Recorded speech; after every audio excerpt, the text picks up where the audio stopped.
को लेकर हुआ विवाद। विवाद के चलते एक युवक हुआ आईसीयू में एडमिट।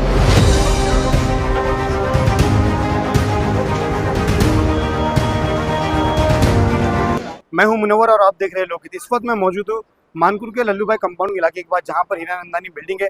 कुछ दिन पहले जो है झगड़ा हुआ था, झगड़े को लेकर, दुश्मनी को लेकर फिर से कुछ लोग आए और हमलावर करके एक व्यक्ति पर जो है 3 बार चाकू से हमला किया और एक व्यक्ति पर जो है गंभीर रूप से वो घायल हुआ। हम बात करेंगे आखिर में क्या था पूरा मामला, क्यों उन पर वार किया गया। भाई आपका नाम क्या है? राहुल सिंह। क्या हुआ था, सबसे पहले पूरा मामला बताइए। हम लोग 2-4 जन बिल्डिंग के, ये हमारी बिल्डिंग है, यहाँ पे हम लोग खड़े थे। 2-3 जन अचानक आए, अचानक हम पे वार कर दिए। मुझे भी यहाँ पे लगाए और अनुज पाल को ज़्यादा लगाए। उनके ऊपर 2-3 जन मिलके ज़्यादा वार किए। कितने लोग थे वहाँ पे? यहाँ पे टोटल थे 4-5 जन थे हम लोग, लेकिन उनके हाथ में तलवारें जैसी जो सामने वाले जो पार्टी आई थी वो उनके पास क्या था सामान? उनके पास चाकू तलवार थे 2 जन के पास, और वो मारने लगे तो हम उसके बाद हमारा ध्यान उस पर भटक गया। क्या लग रहा है वो जो नशा वशा करते थे क्या? सर अभी हमको तो पता नहीं, लेकिन आए दिन यहाँ लल्लू भाई में तो नशा होते रहता है। सामने ही पुलिस चौकी है 200-300 मीटर पे। अभी जल्दी 6-7 साल पहले मेरे भांजे का भी चौकी के नीचे ही मर्डर हो गया था। पुलिस प्रशासन क्या कहती है उनको ही पता है। तो जो 3 लोग जो आए थे उनके पास जब सामान था तो वो क्या कह के मार रहे थे? वो डायरेक्ट अचानक हमला किए और मारने लगे कि मारो मारो मारो इनको, इन लोग को मारो करके मारने लगे। अभी आपका कौन था जो एडमिट अभी आईसीयू में, क्या नाम है वो उनका? हमारे बिल्डिंग के हमारे दोस्ती थे। हम लोग बचपन से साथ में 20 साल से रहते आए, तो हमारे बिल्डिंग में हमारे दोस्ती थे, भाई जैसे थे। क्या नाम है उनका? कुछ नाम? अनुज पाल नाम है। और जो मारने वाले का नाम कुछ याद है आपको? उनका नाम हमको पहचानते ही नहीं कौन है। मानकुर पुलिस स्टेशन गए थे कंप्लेंट करने के लिए, क्या कहा उन्होंने? मानपुर कंप्लेन करने गए थे मानपुर पुलिस स्टेशन।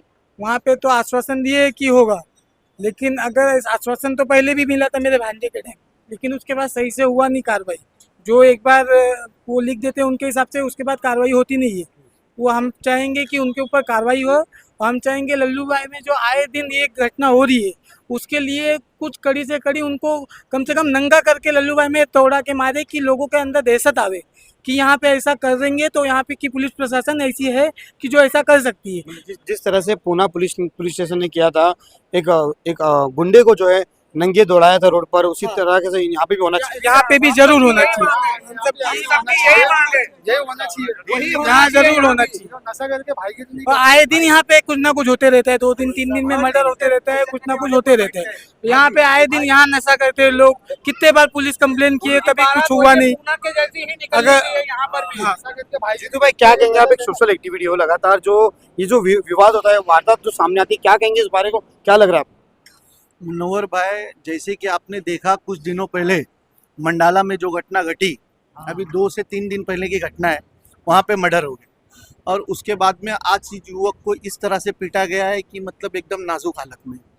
तो यहाँ पे मतलब जो छोटी उम्र के गुंडे, इनकी मानसिकता क्या हो गई है, नाबालिग होने की वजह से जाएंगे और तुरंत मतलब नाबालिग होने की वजह से छुट के आ जाएंगे। तो इस वजह से इनके दिल में थोड़ा डर होना चाहिए पुलिस का। तो जैसे नासिक पुलिस और पूना पुलिस ने जैसे बीच रास्ते में ढींढ निकाली है, उस तरह से यहाँ गुनहगारों को मारते हुए इनको अंडरवर्ल्ड पे इनकी बारात निकालना बहुत ज़रूरी हो गया है।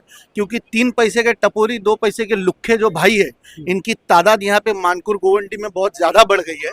और बस ये जरा सा कुछ झगड़ा होता है तो चाकू लेके आ जाते, छुरी लेके आ जाते, और ये एमडी और रेस्टिल के नशे में होते। इसलिए दूसरे लोग भी बीच बचाव करने डरते, कहीं हमको चाकू ना लग जाए। आज आप देख सकते हैं इस युवक को यहीं पीटा गया, लेकिन दूसरे लोग जो बेचारे सीधे साधे, वो जाने से डरते। एक युवक ने, मैं था नहीं दुकान पे, मैं थोड़ा लेट आया, एक युवक ने बीच बचाव करने की कोशिश की, फिर भी इसकी हालत इतनी गंभीर है। आप देख सकते हैं कि मतलब इसको भी लग गया। तो मतलब ये है कि बस पुलिस ने डीसीपी समीर शेख सर से हम ये आह्वान करते हैं, ये निवेदन करते हैं कि यहाँ पे मतलब इनकी बारात निकाली जाए, और ये जो 3 पैसे के भाई लोग हैं इनको अपनी औकात मालूम पड़े, बस इतना निवेदन है। धन्यवाद। जिस तरह से बता रहे हैं कि पुलिस स्टेशन बाजू में ही है, उसके लगभग में जो है नशा बिक रहा है, नशा लोग कर रहे हैं, क्या कहेंगे इस बारे में? आप देख सकते हैं सर, जो अभी आज ये जो हादसा हुआ है, ये 100 मीटर की रेंज में पुलिस स्टेशन, यहाँ से आप पैदल चल के जाएंगे तो मुश्किल से 100 मीटर होएगा। 100 मीटर का पट्टा इलेक्शन के टाइम में मेरी दुकान के पास लगता है। तो यहाँ पे जो नशा बिक्री जो इतनी बढ़ गई है, ये कैसे मतलब बिक रही है? आप देखेंगे कि एक साठे नगर के अंदर एक जन झोपड़ा बनाता है, तो पुलिस स्टेशन के जो पुलिसकर्मी है वहाँ पे पहुँच जाते। लेकिन आज ये जो नशा बिक रहा है ये सब कैसे नहीं मालूम पड़ता है। एकदम सख्त रवैया इनको लेना चाहिए डीसीपी सर को, और डीसीपी स्क्वाड जिस पुलिस थाने की हद में अगर कार्रवाई करता है वहां के जो एटीसी विभाग है उस पर भी सख्त कार्रवाई होनी चाहिए कि यहाँ पे ये अगर आप यहाँ पे नियुक्त किए गए इसके लिए तो ये चीज यहाँ पे बिक कैसे रही। तो ये कहीं का माहौल खड़ा हो गया जिस तरह से लगातार जो गोवंटी मानकुट शिवाजी नगर में लगातार जो वारदात हो रही है दिन ब दिन मर्डर की केसेस सामने आ रहा है। अब देखना ये कि डीसीपी सर इस मामले को किस तरह से संन्यास में लेते हैं और किस तरह की कार्रवाई करते हैं। ऐसे ही टमाटर बने रहे लोग किससे मुनव्वर से।